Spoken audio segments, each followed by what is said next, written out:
आज की कहानी है घर जमाई। घने जंगलों के उस पार एक गांव था, दुर्गापुर। विकी को हमेशा किस्मत ने उसकी मेहनत से ज्यादा दिया। पैदा हुआ एक बड़े घर में, मुंह में चांदी की चम्मच लेकर, और शादी भी की एक उससे भी बड़े घर में, सोने की चम्मच मुंह में लेकर। उसे मेहनत करने का शौक नहीं था। एक शौक था, वो भी घटिया शायरी करने का। उसकी हर बात शायराना ही होती थी। जैसे कि एक दिन, दूर से देखा तो चांद पे दाग था, दूर से देखा तो चांद पे दाग था, पास से देखा साबुन का छाग था। ठोको ताली। अरे ऐसी शायरी करोगे तो ताली तो पता नहीं, कोई तुमको ही ठोक देगा। शायरी वो बिल्ली है जो किसी का भी रास्ता रोक दे, और क्या मैं किल हूं जो कोई मुझे ठोक दे। मुझे तो आपसे बात ही नहीं करनी। मैं निकला था गाड़ी लेके, लेकिन दौड़ के जा रहा हूँ। मेरी शायरी कोई नहीं सुनता, मैं घर छोड़ के जा रहा हूँ। धीरे बोलिए जी, मम्मी पापा को पता चल जाएगा तो तुमको सच में तुम्हारे मायके भेज देंगे। सस्ते साबुन से मेरी कॉलर चमकी नहीं, सच में चला जाऊंगा, मेरी बात कोई धमकी नहीं। अगर शायरी ही सुनानी है तो सुनाओ, लेकिन कोई काम धंधा भी तो करो। मेरे पिताजी के पास बहुत पैसा है, तो घर जमाई बन के खा रहे हो, और कल जा रहे हो ना अपने मायके, तो आज ही चले जाओ मेरी बला से। हमें तो अपनों ने लूटा, गैरों में कहाँ दम था हमें। अरे चुप हो जाओ, तुमको मिर्जा गालिब की कसम। अरे जाना है तो जाओ, लेकिन पहले मेरे मम्मी पापा से मिलकर जाओ, वरना वो क्या सोचेंगे। लेकिन विकी अकेले ही अपनी कार लेकर अपने मायके यानी कि अपने खुद के घर पहुंच जाता है। अरे बेटा, तू अचानक, बहू कैसी है? अरे माँ, बहू तो बिल्कुल बदल गई है, मुर्गी हाथ से निकल गई है। अरे क्या हुआ बेटा?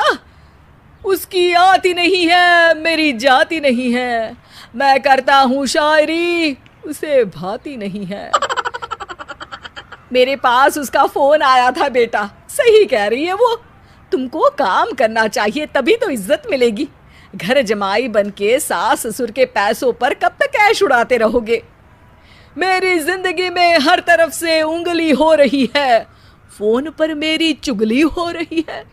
अरे चुगली नहीं कर रही थी बहू, वो तेरा भला चाहती है बेटा। सूखे हुए कपड़े को भी गीला कह रहे हैं लोग, चुगली करने को मेरा भला कह रहे हैं लोग। ठोको ताली। ये सुन के माँ अपने हाथ से अपना सर पीट लेती है। अरे माँ, ताली की जगह माथा क्यों ठोक रही हो? बेटा तू ना आराम कर, तेरे पिताजी भी आने वाले हैं, खाना लगा देती हूँ। विकी अपने घर भी दिन भर टीवी देखता है, तरह तरह का खाना खाता है, दोपहर तक सोता है, चाय पीता है, वीडियो गेम खेलता है, बस काम करने नहीं जाता। घर में नौकर चाकर है तो बिस्तर से हिलने तक की जरूरत नहीं पड़ती। कई बार तो विकी अपने नौकरों को बिठाकर शायरी सुनाता रहता। कब जाओगे बेटा? अरे कैसी बात कर रहे हैं डैडी, क्या आप मेरे फादर नहीं? आप मुझे भगाना चाहते हैं क्या? ये मेरा घर नहीं। अरे नहीं बेटा, तुम्हारा ही घर है। हम तो चाहते थे कि तुम यहीं रहो और मेरा काम आगे बढ़ाओ, लेकिन तुम ही चले गए घर जमाई बनने। अरे मेहनत तो गधे भी करते हैं, मैं अच्छी किस्मत लेके पैदा हुआ हूँ, मैं घर जमाई हूँ, ससुराल का फूल गेंदा हुआ हूँ। ठोको ताली। पिताजी और माँ सच में ताली बजा देते हैं। ऐसा पहली बार होता है जब विकी की शायरी पर किसी ने ताली बजाई हो। अरे आप लोग सच में ताली बजा रहे हैं? हाँ हाँ बेटा, तुम्हारे ससुर का फोन आया था, बोला जब तक घर जमाई जी कोई काम ना करने लगे हमारे यहाँ मत भेजना। अब तू तो काम करने से रहा और तुझे रहना भी है हमारे घर में ही, करेगा भी शायरी ही, और बार बार ठोको ताली बोलेगा तो आदत डाल ही लेते हैं ताली ठोकने की। विकी उसी वक्त खड़ा होता है और बहुत गुस्से में सीधे ससुराल के लिए निकल जाता है। फिर से आ गए? लेकिन सुमन को देखते ही विकी पिघल जाता है। अब सुमन, आई एम सॉरी, आज से ना मैं सिर्फ शायरी ही नहीं बल्कि काम भी करूँगा। तुम अपने ऑफिस में बात कर लेना, कोई भी मेहनत का काम कर लूँगा। मैं घर जमाई बन के रहूँगा लेकिन काम करूँगा और इज्जत से रहूँगा। मतलब सिर्फ तुम नहीं आए हो, तुम्हारे साथ तुम्हें अकल भी आ गई है। मैं अपने कारखाने का मैनेजर बनाता हूँ तुमको, कल से मेरे साथ चलना वहाँ। थैंक यू ससुर जी। थैंक यू से काम नहीं चलेगा, एक शायरी सुनानी पड़ेगी।